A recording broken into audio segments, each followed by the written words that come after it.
तो हेलो दोस्तों, आप देख रहे हो गोकुल ब्लॉग और आज हम बात करते हैं कृष्ण भगवान के बड़े भैया बलदाऊ जी की, जहां उनका जन्म हुआ था। तो लोगों ने कृष्ण भगवान का जन्म स्थान तो देखा ही होगा, मथुरा में कंस के कारागार में। लेकिन आज हम बात करते हैं कृष्ण भगवान के बड़े भैया बलदाऊ जी की, जहाँ उनका जन्म हुआ था।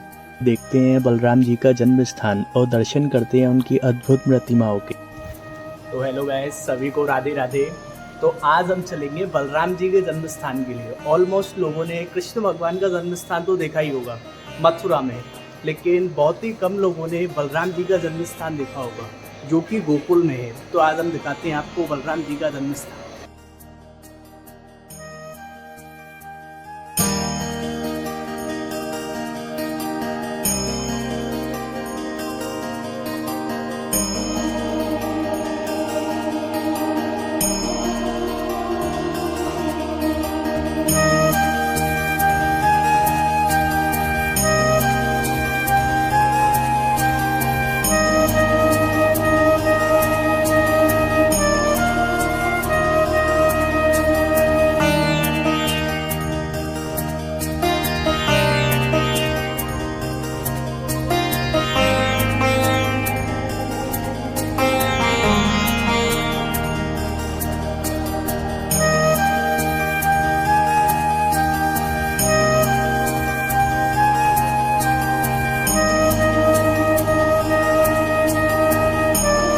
ये है बलराम जी का जन्म स्थान, जो कि गोकुल में मौजूद है, जहाँ पर उनका जन्म हुआ था। बलदाऊ जी की माता का नाम था रोहिणी माता।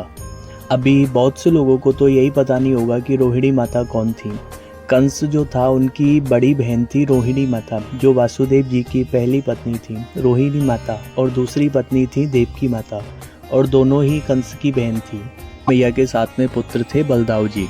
तो 6 पुत्रों को तो कंस ने मार दिया था, लेकिन 7वें पुत्र आए थे बलदाऊ जी। तो देवकी मैया ने सोचा कि मेरे 6 पुत्रों को तो कंस ने मार दिया, ये 7वां भी होगा तो इसको भी मार देंगे। तो जो वासुदेव जी की पहली पत्नी थी रोहिणी, वो उनसे कारागार में मिलने गई थी देवकी जी से।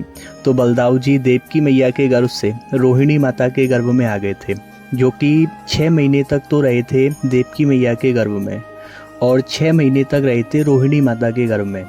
तब जाकर 12 महीने में यहाँ बलराम जी का जन्म हुआ है। नॉर्मली बच्चे का जन्म होता है 9 महीने में, लेकिन गोकुल में यहाँ बलराम जी का जन्म हुआ था 12 महीने में, और बहुत ही शक्तिशाली पैदा ये हुए थे। एक बार हंस लो, एक बार एक और बार बल्ला इस्माइल।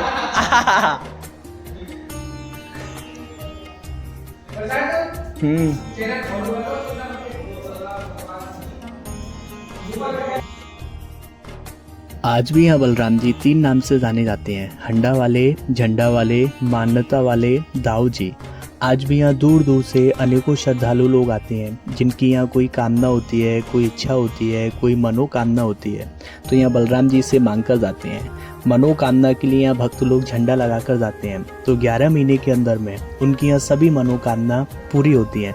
और कुछ ऐसे भी लोग आते हैं जिनकी यहाँ कोई संतान नहीं होती है, तो यहाँ पुत्र प्राप्ति की कामना करके जाते हैं बलदाऊ जी से। तो 11 महीने में उनके घर में आनंद होता है। बेटा बेटी की लंबी आयु, बल बुद्धि, विद्या, कारोबार के लिए यहाँ झंडे लगाए जाते हैं। एक घर में सालों से रोका हुआ कोई काम नहीं बनता है, तो बलराम जी से यहाँ प्रार्थना करके जाते हैं। तो 11 महीने में हमारा सभी रोका हुआ काम है।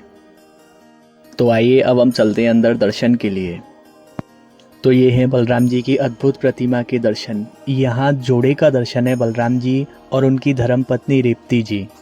कहता है कि ये बलराम जी और रेवती जी का दर्शन हमारे ब्रज को छोड़कर और कहीं देखने को नहीं मिलता है। आप लोगों ने सभी जगह दर्शन किए होंगे, राधा कृष्ण, सीताराम, शंकर पार्वती, लक्ष्मी नारायण, लेकिन आपने बलराम जी का जोड़े का दर्शन नहीं देखा होगा। ज़्यादातर लोगों ने बलराम जी अकेले का दर्शन बहुत जगह किया होगा, लेकिन बलराम जी और रेवती जी जोड़े का दर्शन उनको कहीं देखने को नहीं मिला होगा। जैसे हम कभी जाते हैं पुष्कर, तो उधर पड़ता है ब्रह्मा जी का एक ही मंदिर पूरे वर्ल्ड में, ऐसे ही यहाँ ब्रज में बलराम जी और रेवती जोड़े का दर्शन है। ये दर्शन ब्रज के अलावा और कहीं देखने को नहीं मिलता है। जो बलराम जी थे ये शेषनाग के अवतार थे, जो कि रामा अवतार था त्रेता युग, उसमें ये लक्ष्मण जी बने थे, राम जी के छोटे भैया। तो उन्होंने 14 वर्ष तक वनवास में राम जी का सेवा किया था। ये 14 साल तक सोए नहीं थे, तो राम जी ने इनसे प्रसन्न होकर आशीर्वाद दिया इनको कि आने वाला युग आएगा द्वापर, उसमें तुम मेरे बड़े भाई और मैं तुम्हारा छोटा भाई बनूंगा।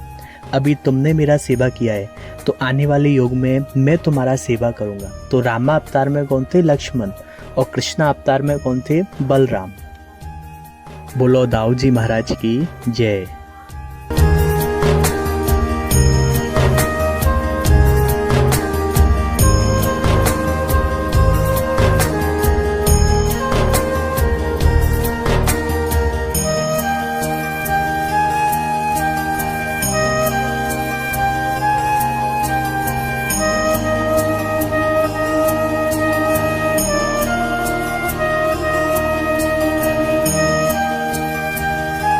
आशा करता हूँ आपको यह वीडियो अच्छा लगा हो। अगर अच्छा लगा हो तो लाइक एंड शेयर कीजिए और ब्रज के कुछ ऐसे ही अद्भुत स्थानों के बारे में जानने के लिए हमारे चैनल को सब्सक्राइब कीजिए और हमारी वीडियो सबसे पहले देखने के लिए बेल आइकन को ऑन कीजिए। तो फिर मिलते हैं किसी नेक्स्ट ब्लॉग में, तब तक बने रहिए हमारे साथ। राधे राधे।